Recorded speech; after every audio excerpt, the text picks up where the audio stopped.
عبد الخالق اتاری وا کینٹ سے عرض کر رہا ہوں، پیارے مرشد کی بارگاہ میں سوال عرض ہے کہ نظر کیوں لگ جاتی ہے، اور یہ بھی ارشاد فرمائیں کہ بعض لوگوں کو بار بار نظر لگ جاتی ہے، تو اس کی کیا وجہ ہوتی ہے اور اس سے حفاظت کا کیا طریقہ اختیار کیا جائے؟ نظر تو نظر کا لگنا حق ہے، حدیث پاک میں تو نظر لگتی ہے۔ اب اس میں یہ کہ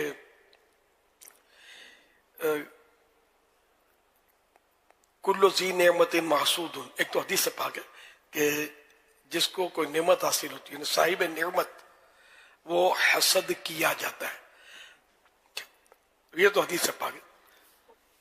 اچھا، اب نظر لگنے میں اگر کسی کو حاسد کی نظر لگ جائے تو یہ نظر بڑی خطرناک ہوتی ہے۔ چشم زخم حاسد، اور زخم چشم حاسد، یہ مطلب خطرناک ہوتی ہے، اور اللہ پاک محفوظ رکھے۔ انسان کی بھی نظر لگتی ہے، جنات کی بھی لگتی ہے، اپنی چیز پر اپنی بھی نظر لگتی ہے نا۔ کپڑے عمدہ پہنے ہیں اور یوں آئینہ دیکھا تو ذرا یوں لائٹنگ بھی ہے تو یار میں آج تو بڑا خوبصورت لگ رہا ہوں، اب وہ نظر لگنے کا چانس ہے کہ لگ جائے نظر، اور لگ بھی جاتی ہوگی بعض اوقات۔ تو اس لیے وہ اگر اپنی یا دوسرے کی کوئی چیز پسند آئے تو ماشاء اللہ، بارک اللہ، اس طرح کہنے سے نظر جو ہے وہ نہیں لگے گی انشاءاللہ۔ خود نظر سے بچنے کے لیے تو پھر بہت سارے اوراد ہیں، دوسرے کی نظر نہ لگے۔ ایک ورد، ایک طریقہ میں جس پر کوشش کرتا ہوں عمل کرنے کی، وہ یہ بھی ہے کہ آئینے کے سامنے کھڑے ہو کر آئینے میں دیکھتے ہوئے بسم اللہ ما شاء اللہ لا قوت الا باللہ، بسم اللہ ما شاء اللہ لا قوت الا باللہ 11 بار پڑھے، 1 منٹ بھی نہیں لگے گا، یعنی موبائل اگر فوراً پڑھا جائے گا۔ تو یہ اگر ہم ڈیلی پڑھیں نا تو انشاءاللہ نظر سے حفاظت ہوگی۔ کسی کی چیز پسند آئے تو اس کو ماشاء اللہ کہیں، بارک اللہ کہیں، اپنی چیز پسند آئے تو بھی یہ کہیں، تب بھی۔ بچے اکثر پرکشش ہوتے ہیں، چھوٹے چھوٹے بچے، تو اس کو نظر جلدی لگتی ہے، اس لیے کہ وہ سب کو اچھے لگتے ہیں، شاید یہ وجہ ہو، سب کو اچھے لگتے ہیں، تعریف کریں گے کہ بہت پیارا بچہ ہے، پھول جیسا بچہ ہے، لیکن ماشاء اللہ کہنے کا ہمارا نہ ذہن ہوتا ہے، ذہن ہو تو توجہ نہیں ہوتی، تو ہم یوں تعریفیں کرتے ہیں، تو یوں بھی نظر ماں کی بھی لگ جاتی ہے، بعض اوقات باپ کی بھی لگ جاتی ہے، چھوٹے بھائی پر بڑے بھائی کی نظر لگ جائے گی، چھوٹی بہن پر بڑی بہن کی نظر لگ جائے گی، اس کے خوبی پر تتلی باتیں کریں گا، ہکلا ہکلا کر بات کرے گا، تو ہمک ہمک کر چلے گا، تو مزہ آتا ہے نا ذرا، تو وہ پیار آتا ہے، تو اس میں پھر وہ ماشاء اللہ یہ کہنے کا ذہن نہیں ہے۔ ماشاء اللہ جو کہنے کا ذہن ہے تو ماشاء اللہ بولنے کا، درست بولنے کا ذہن نہیں ہے، درست کون بولتا ہے؟ ماشاء اللہ ماشاء اللہ ماشاء اللہ، واٹ از دس ماشاء اللہ ماشاء اللہ، یہی کر رہے ہیں نا آج کل، یہ تھوڑی ماشاء اللہ صحیح تلفظ ادا کر، انشاءاللہ انشاءاللہ انشاءاللہ آ رہا ہوں میں، واٹ از انشاءاللہ، یہ کیا ہوتا ہے؟ تو انشاءاللہ آئندہ کے لیے کوئی کام تو انشاءاللہ کہنا یہ سنت ہے، کہاں ادا کرتے ہیں، اور جو بیچارے بولتے ہیں تو غلط بول رہے ہوتے ہیں۔ الحمدللہ الحمدللہ الحمدللہ الحمدللہ، طبیعت ہاں الحمدللہ، یہ کیا الحمدللہ؟ سبحان اللہ سبحان اللہ سبحان اللہ، یہ کیا؟ تو سبحان اللہ بولنا نہیں آتا، الحمدللہ بولنا نہیں آتا، ماشاء اللہ انشاء اللہ بولنا نہیں آتا، آتا ہے تو اتنا ٹائم نہیں ہے کہ اس کو ہم اطمینان سے صحیح بولیں، ٹائم ہی نہیں ہمارے پاس، گپے مارنے سے ٹائم ہمارا بچے، سوشل میڈیا سے ٹائم بچے، بکواسیں کرنے سے ٹائم بچے، تو ہم اللہ کا نام لیں گے نا صحیح، یعنی توفیق نہیں ہے، سچی بات ہے، اتنی کمی ہے توفیق کی کہ اللہ کا نام پتہ ہوتا ہے جن کو، وہ بھی صحیح نہیں لے پاتے، نہ صحیح سلام کرتے ہیں، نہ صحیح سلام کا جواب دیتے ہیں، جو اس کے تلفظ جو حدیثوں میں آئے اس کے مطابق نہیں دیں گے تو وہ سلام کیسے ہم کو فائدہ دے گا؟ سلامتی کہاں سے ملے گی اپنے کو؟ السلام علیکم، السلام علیکم، السلام علیکم، मालेकुम सलाम, वालेकुम सलाम, तो ये सलाम थोड़ी हुए। तो बाकायदा इसके भी तलफ़ुज़ हैं, इसके मखारिज से हुरूफ अदा करने, इसके जो एक मतलब शरीयत ने जो जो मुकर्रर किया तो उसके मुताबिक हमको सलाम भी करना है, ज़िक्रुल्लाह भी करना है।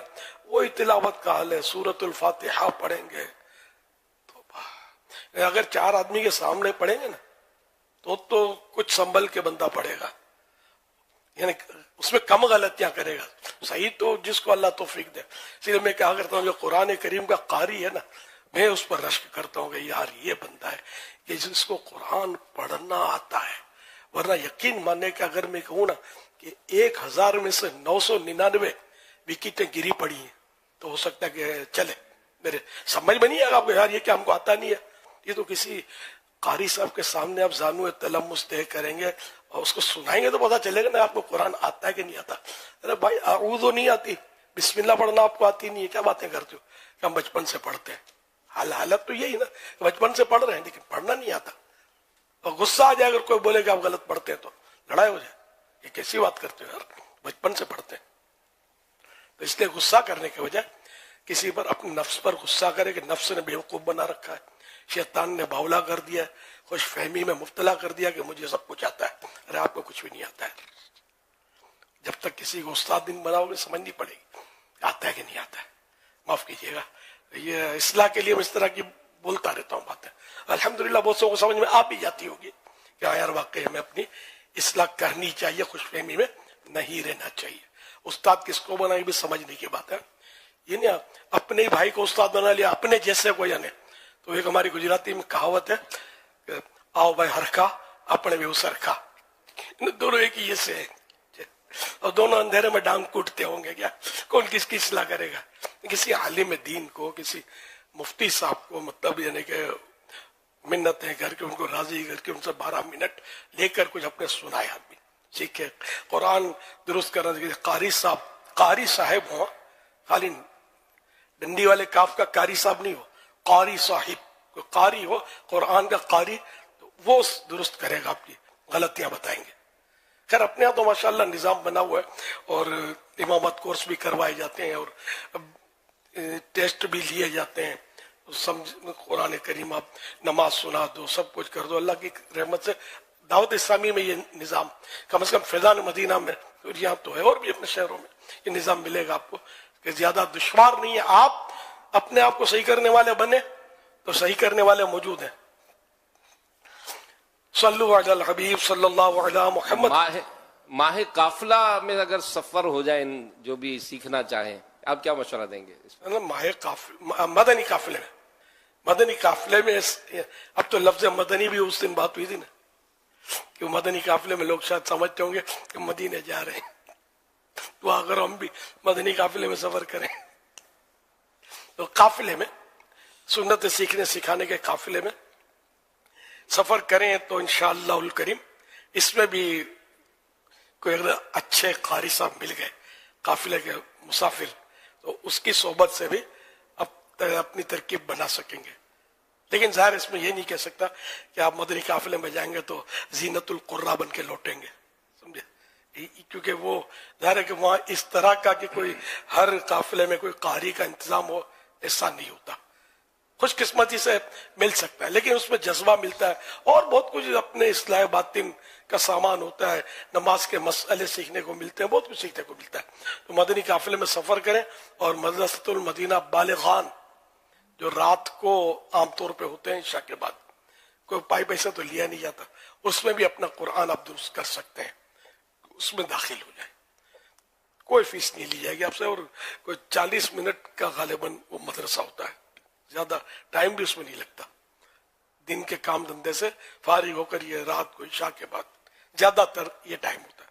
कहीं हो सकता है कि जोहर के बाद भी होता हो, कहीं फजर के बाद भी वहां की सहूलत के मुताबिक होता हो, इस पर कोई पाबंदी नहीं है कि ईशा के बाद ही, लेकिन गालिब अक्सरियत ईशा के बाद ही तरकीब बनाती है।